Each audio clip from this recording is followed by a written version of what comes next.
เลียคือว่าเอ่อคลื่นแรงมากคลื่นแรงมากแล้วก็จะไม่มีคนว่ายน้ำนะคะแต่ว่ากลุ่มโน้นนะคะกลุ่มโน้นนะคะคือนักกีฬาวินเซิร์ฟนะคะที่จะเล่นได้เพราะว่าที่นี่ส่วนมากนะคะเป็นหินค่ะเป็นหินที่เขาจะต้องเอามาปูนะคะที่ต้องเอามาปูเอาไว้หรือว่าเอามาวางเอาไว้นะคะเพื่อป้องกันแนวคลื่นนะคะคลื่นแรงมากค่ะ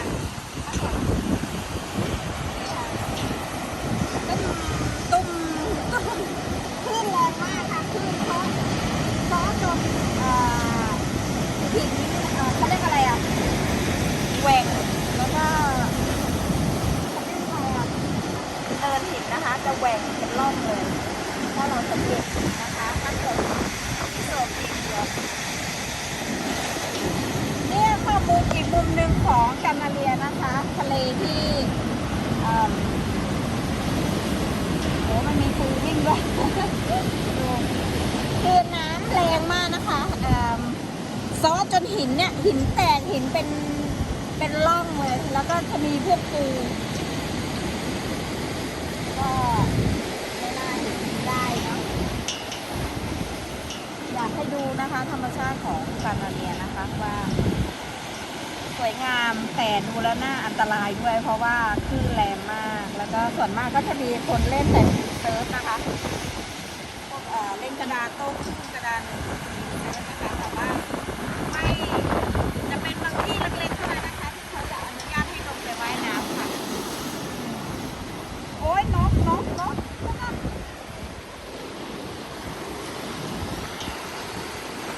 เอ๊ะมีนกอยู่ไหนเอ่ยนกนะคะนกมาเดินหาปูนะคะเพราะว่าเวลาที่น้ำซัดมานะคะปูมันจะวิ่งออกมา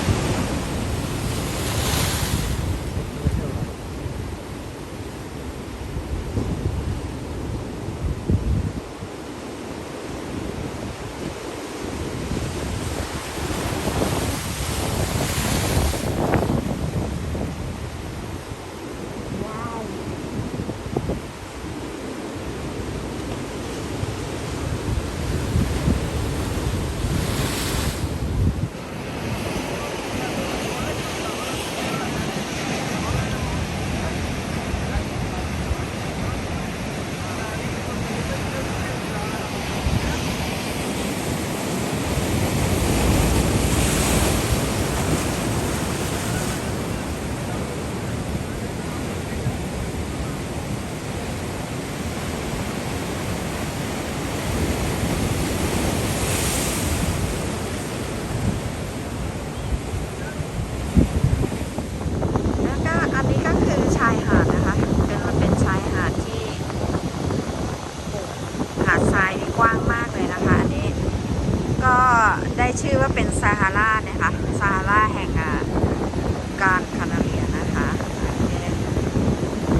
นี่นะคะ หาดทรายสวยมากเลยตรงนี้ใหญ่แล้วก็กว้างมากนะคะ แล้วก็มันจะมีเนินทรายที่แบบกว้างมากอ่ะสวยมากเลยค่ะกว้างใหญ่ น่าจะเหมือนพัทยาเมื่อ50 ปีที่แล้วอ่ะ คือแบบว่าเป็นชายหาดที่กว้างมากอันนี้เป็นทรายของเขาเรียกว่าอะไรอะหาดทรายจริงๆเลยนะคะ ไม่ได้มาถมมาอะไรนะคะ ไม่เหมือนที่อื่นนะคะ ที่อื่นก็จะถ้าเขาไม่มีทรายเขาก็จะเอาขนทรายจากที่นี่นะคะที่นี่เพราะว่าตรงนี้อาจจะติดกับซาฮารานะคะคือเขาเรียกว่าเป็นซาฮาราแห่งกานาเรียนะคะเพราะว่ากานาเรียไหมกานาเรียคานาเรียจะมาก็พูดไม่ถูกนะคะ พูดผิดพูดถูกนี่ค่ะ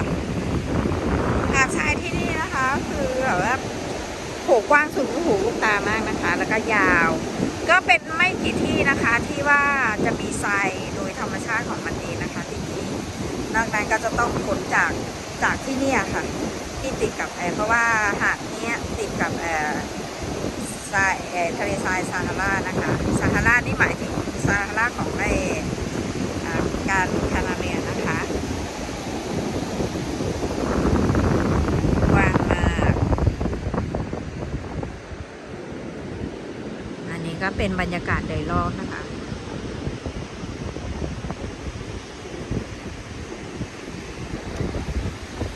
โหดเลยนะคะตรงนี้ข้างๆ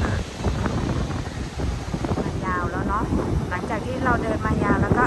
ถึงทะเลทรายซาฮาราแล้วซาฮาราแห่งกลางคานาเรีย ถ้าพูดให้ถูกกันเนาะแต่เป็นจังหวัดก็พูดผิดพูดถูกนะคะขอโทษค่ะเพื่อนๆนี่ค่ะเดี๋ยวเราจะเดินไปต่อนะคะนี่ค่ะเนินที่เห็นนี่คือเนินทรายทั้งนั้นเลยนะคะเป็นภูเขาทรายค่ะ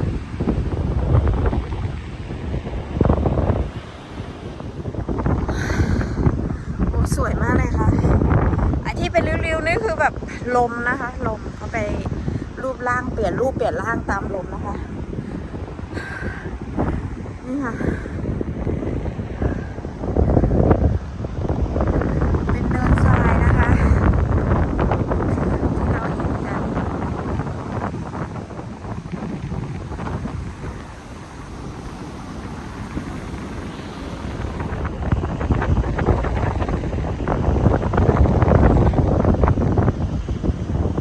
ทะเลทรายนะคะยาวสุดลูกหูลูกตา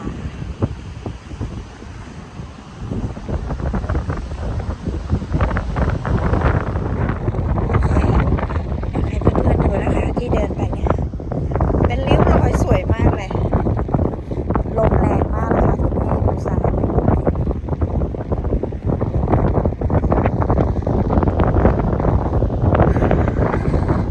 ก็สวยไปอีกแบบหนึ่งนะคะทะเลทราย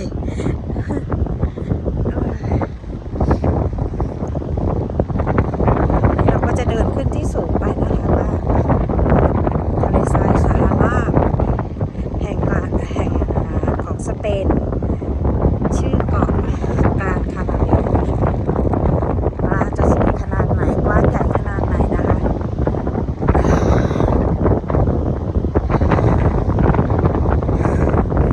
ต้องบอกว่าขึ้นสูงมากเลยเป็นเนินทรายเหมือนภูเขาเลยนี่ค่ะความกว้างนะคะความกว้างขนาดไหนทำใจจะถูก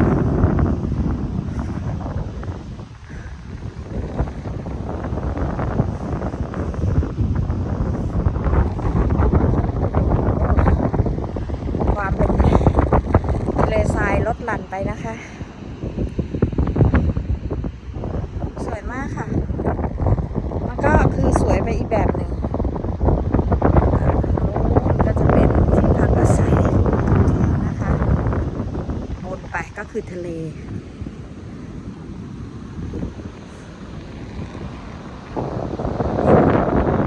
เป็นไงคะ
ะเลเขาเรียกอะไรทะเลทรายข้างหลังเป็นทะเลข้างหน้าเป็นทะเลทรายนะคะสวยลูกหูลูกตาทีเดียว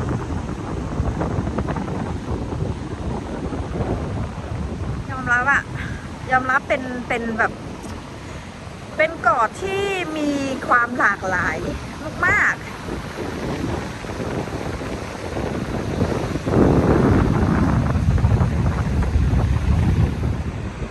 ความหลากหลายทางธรรมชาติมากเลยค่ะ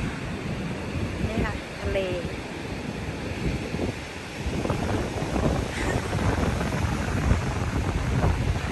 โอเคค่ะเพื่อนๆก็ยังไงก็ติดตามกันต่อไปนะคะว่าเบญจมาศจะพาไป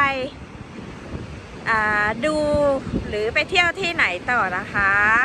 สวัสดีนะคะเพื่อนๆทุกคน